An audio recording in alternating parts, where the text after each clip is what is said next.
Chào mừng quý vị đã đến với câu chuyện kinh doanh trên kênh truyền hình của FBNC. Thưa quý vị, cùng với nhiều thách thức theo một số chuyên gia, khủng hoảng kinh tế vẫn mang lại những cơ hội để doanh nghiệp vươn lên để phát triển và tăng trưởng doanh thu. Tuy nhiên, vấn đề làm sao để thực hiện được điều này với chủ đề tạo lợi nhuận từ thời khủng hoảng. Trong câu chuyện kinh doanh ngày hôm nay, chúng tôi muốn cùng quý vị chia sẻ vài góc nhìn và cách thức để có thể thực hiện mục tiêu trên với một triệu phú trẻ đến từ Singapore. Và để biết vị khách mời này là ai, mời quý vị cùng theo dõi một clip ngắn sau đây. Từ một đứa trẻ lười biếng và chậm tiến hồi tiểu học và từng bị 6 ngôi trường từ chối vào năm đầu bước vào cấp 2. Bằng niềm tin, sự thay đổi về tư duy và nỗ lực không ngừng, năm 26 tuổi, Adam Khoo đã trở thành triệu phú của Singapore. Năm 2007, tạp chí Executive đưa ông vào danh sách top 25 triệu phú giàu nhất Singapore dưới 40 tuổi. Hiện nay, ông đang sở hữu nhiều công ty thuộc các lĩnh vực giáo dục, đầu tư, bất động sản, giải trí, quảng cáo, với tổng doanh thu hàng năm lên đến 30 triệu đô la Mỹ.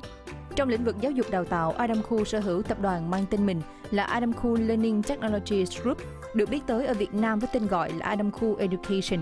Đây là tập đoàn chuyên tổ chức khóa đào tạo và hội thảo cho các công ty đa quốc gia và cá nhân khắp châu Á. Hơn một thập kỷ qua, Adam Khoo Learning Technologies Group đã mang lại cho hơn 700.000 cá nhân và 400 tổ chức từ hàng trăm quốc gia nhiều kiến thức, kỹ năng và cảm hứng trong cuộc sống và công việc thông qua các chương trình đào tạo và hội thảo về kỹ năng. Adam Khoo cũng là tác giả của 13 quyển sách bán chạy nhất Singapore và trong khu vực, có thể kể tới như Bí quyết tay trắng thành triệu phú, Bí quyết gây dựng cơ nghiệp bạc tỷ, Làm chủ tư duy thay đổi vận mệnh, Chiến thắng trò chơi cuộc sống, Tôi tài giỏi, bạn cũng thế, Con cái chúng ta đều giỏi, vân vân. Xin giới thiệu đến quý vị ông Adam Khoo, Chủ tịch Hội đồng Quản trị, nhà đồng sáng lập Adam Khoo Learning Technology Group, nhân vật được đề cập trong đoạn clip vừa rồi. Hi Adam, how are Hello, you? I'm good. Thank you very much. Welcome to the show. So today we will talk about the main topic, Yep. which is how to make money out of bad time. Yep. Okay, so this is not a new topic. Sure. A lot of people have talked about, but if you talk about it, how would you convey your message to the audience? You see, if you think about it, in any situation, there are people who are making money. Okay. Right? So in good times, there are people making money and there are people losing money. In bad times, there are people making money and there are people losing money. Exactly. So In bad time, what can you do? Just like short the stock market? that's what I do. That's what I There do. you go. So I'm actually a very short-term trader. I trade stocks. I trade forex. Okay. So to me, there's no good and bad market.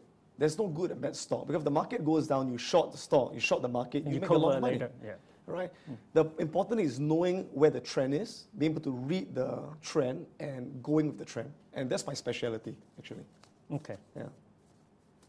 Well, I believe that you say that the economic downturn is nothing to be afraid of, right? Yeah. And it's just like any economic cycle, and Yep. that will have both risk and opportunity. Yeah. So tell us something about the risk that you may face and what kind of opportunities are there. You see, there's good and bad in everything. So you find as an entrepreneur, good entrepreneurs are people where no matter what the situation is, they are able to reframe it in their mind to see the opportunity. So for example, when I started my company, Education, it was during the recession. You know, the dot-com bubble and all those things, right? Currency crisis 1997? No, it was after that. Oh, okay, after The dot-com bubble, 2002. 2002. Yeah, so that's when I started, right?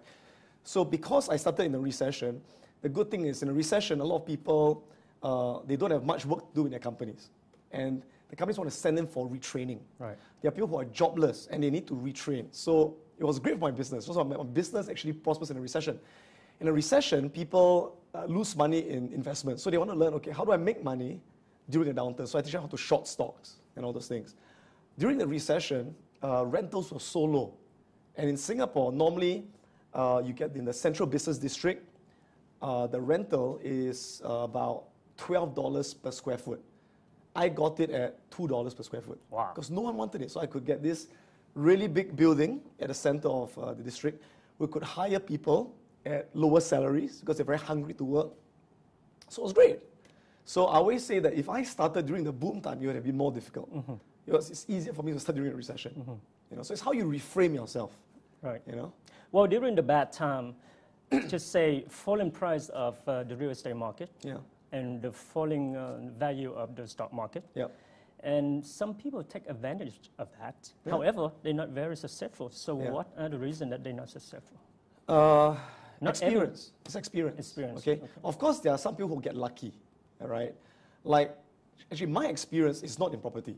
Okay. I know very little about property, but I'm an expert in stocks. So actually, I bought a property when the market was at the bottom in Singapore. I bought a landed property in Singapore at about $350 per square foot. Okay, today it's $1,200 per square foot. Wow. So I made a few million there. That was luck. that was was pure luck. luck. That was luck, all right? Because I don't know about property. But when it came to stocks, it was really about skill, all right? Because I knew how to read the trends. And I wrote a book called Profit from the Panic. And that book was launched in January 2009. Okay. And if you read that book, I said that the market was at the bottom, or near the bottom, and it was beginning the recovery. And I was interviewed on Channel News Asia. And 2 months after my book was released, the market went up by 100% in the US. So that was strategy. Okay. Well, you support the idea that during the bad time, you have to learn more. And during the recession, you even have to learn harder. Yeah, absolutely. So learning is both from traditional school and learning center. Yeah. Which more important to you? To me, you see, I always say that in the 21st century, right, knowledge and technology is changing so fast. By the time you graduate, more than 50% of what you learn is obsolete by the time you graduate. Okay. Okay? So academic knowledge, vocational knowledge is only, to me, 50%. Because I have a degree, you have a degree. I've got a master's, you got a master's, right? Where's the competitive edge? To me, the competitive edge comes in 2 things. Number 1 is personal mastery. Your ability to bring out the best in yourself. The ability to get up from failure. The ability to stay focused. And all this, they don't teach you in school. All right? Some people are born with it. Some people are born confident. Some people are born motivated, right? I was not one of them. I had to learn how to program myself to be motivated, right? By learning the principles of NLP. The other skill that was very useful that I learned, that I teach, is people mastery. Knowing how to influence people, how to inspire people, how to lead people, how to get people together. And that you don't learn in school. Exactly. Yeah? So that's where Adam Education Technology Group comes in. That's right. We teach things that you never learn in traditional education. Okay. Yeah. We bridge the gap. Thank you. Thưa quý vị, vừa rồi là phần 1 của chương trình. Chúng tôi sẽ trở lại với phần 2 trong ít phút nữa.